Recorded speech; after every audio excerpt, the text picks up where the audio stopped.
Tallinna võimuliidus pani Isamaa oma abilinnapead juba varem paika Kristjan Järvan ja Riina Solman. Täna selgus, keda abilinnapeade kohtadele paneb Keskerakond. Koolijuht Andrei Kante vastutab hariduse eest, kultuuri ja spordi eest Monika Haukanõmm, korrakaitse linnaplaneerimise ja linnavara eest vastutab Tiit Terik, transpordi ja planeerimise eest Joel Jesse. Kui kauaks nad üldse linnavalitsusse aga tööle lähevad? Nüüd, kui pikk see periood on, muidugi sõltub ka sellest, mis on Riigikogu valimiste tulemused. Loomulikult poliitikud osalevad valimistel ja mis saab pooleteise aasta pärast, ma arvan, täna veel keegi ei tea. Kui aga valimisi ei tuleks, ikka tuleksid muutused. Keskerakond ja Isamaa on kokku leppinud, et 2 aastat on linnapea Isamaast ja volikogu juht Keskerakonnast ning seejärel vahetatakse kohad. Tõepoolest 2 aasta pärast linnapea koht tuleb Keskerakonnale ja linnavolikogu esimehe koht läheb Isamaale.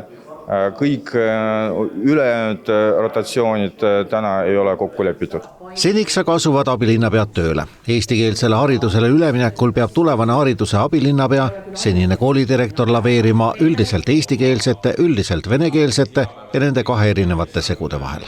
Kõige haavatavam sihtrühm on HEV-õpilased ja praegused 5. klassid. Need vajavad eri lähenemist ja me toetame neid lapsi.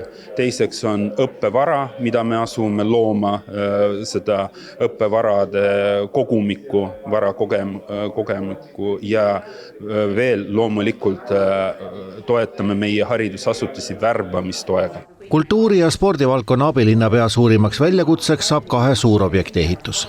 Kindlasti olümpiamõõtmetes ujula ja ka oleme välja käinud, et Tallinnas võiks olla üks ekstreemspordihall, sest me peame ju ajaga kaasas käima, et lisaks sellistele klassikalisele spordialadele noored tegelevad ka uute asjadega, mida võib-olla me ei mõista esialgu, aga mis on väga ägedad, nii et üks ekstreemspordi sisehall võiks ka Tallinnas olla.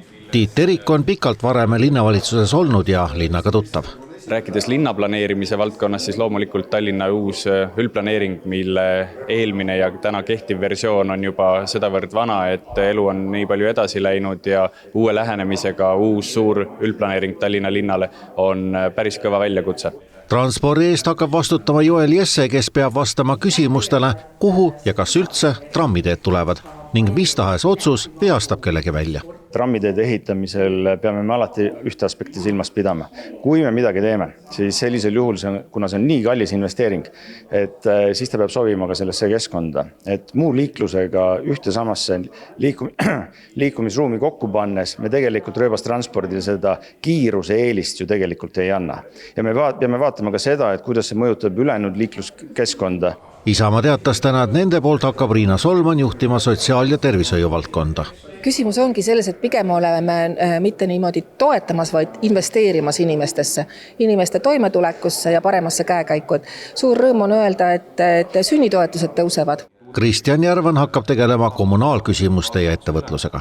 Meie eesmärk on kõiki liiklejad kohelda võrdselt ja arvestada kõigi huvidega ja mitte ideoloogiliselt ühestki äärmusesse kalduda. Kõik nad on esialgu abilinnapea kandidaadid, sest volikogu peab nad veel ametisse kinnitama. See juhtub 8. detsembril ja siis asub uus linnavalitsus tööle.